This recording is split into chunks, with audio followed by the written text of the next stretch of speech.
Yes, Hamza Chowdhury was mobbed when he arrived in Bangladesh. ধারাভাষ্যকের মুখে বারবার উচ্চারিত হচ্ছে একটা নাম, হামজা চৌধুরী। ইংলিশ প্রিমিয়ার লিগে খেলা বাংলাদেশি ফুটবলের নামই হচ্ছে হামজা চৌধুরী। ভারতের বিপক্ষে AFC এশিয়া কাপ বাছাই পর্বেই তার হয় প্রথম অভিষেক। উক্ত ম্যাচে নিজের সবটা উজাড় করে দিয়ে ম্যাচটা খেলেন, কিন্তু ভালো ফিনিশারের অভাবে ম্যাচটা বাংলাদেশ জিততে পারেনি। তার এই ভালো পারফরমেন্সের জন্য বাংলাদেশ ওয়ার্ল্ড র্যাঙ্কিংয়ে আরও 2 ধাপ এগিয়ে গেল। আর ইংলিশ কমেন্ট্রিতে বাংলাদেশ আর হামজা, এ কথা শুনে নিশ্চয়ই গর্বে আপনার বুকটা ফুলে উঠবে। গর্ব হওয়ারই তো কথা। যারা সহজে কারোর প্রশংসা করে না, তারা এখন হামজা চৌধুরীর প্রশংসা করে।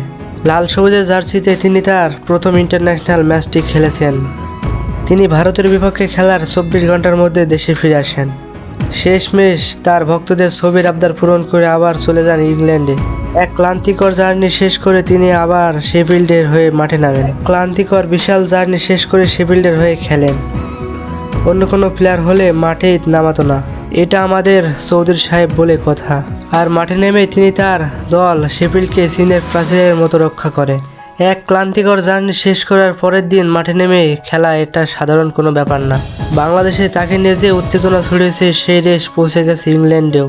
কনভেন্ট্রি সিটির বিপরীতে তার দল 3-0 গোলে এগিয়েছিল, কিন্তু ম্যাচের 89 মিনিটের মাথায় যখন হামজা চৌধুরীকে মাঠ থেকে নামিয়ে আনা হলো, তার দল ঠিক সেই সময় একটি গোল খেয়ে বসলো। ম্যাচ শেষে হামজা চৌধুরীর অ্যাসিস্ট ছিল অনেক ভালো।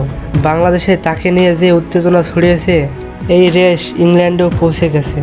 ইংলিশ চ্যাম্পিয়নশিপ কমেন্ট্রির বিপক্ষে শুরুর একাদশ থেকেই খেলেন হামজা। কমেন্ট্রি বক্সে তাকে নিয়েছিল তুমুল আলোচনা ও উন্মাদনা, কারণ একটাই, বাংলাদেশ জার্সিতে অভিষেক ও দুর্দান্ত পারফরমেন্স এবং দেখার মতো।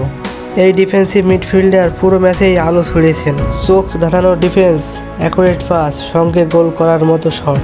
কমেন্ট্রির বিপক্ষে হামজা খেলেছিলেন দুর্দান্ত, তাই তো তাকে নিয়ে হয়েছে তুমুল আলোচনা, যেটা আমাদের কাছে অনেক গর্বের বিষয়। এই হামজা চৌধুরীর মাধ্যমে বাংলাদেশকে পুরো বিশ্ব নতুনভাবে আবার চিনবে ফুটবলের মাধ্যমে।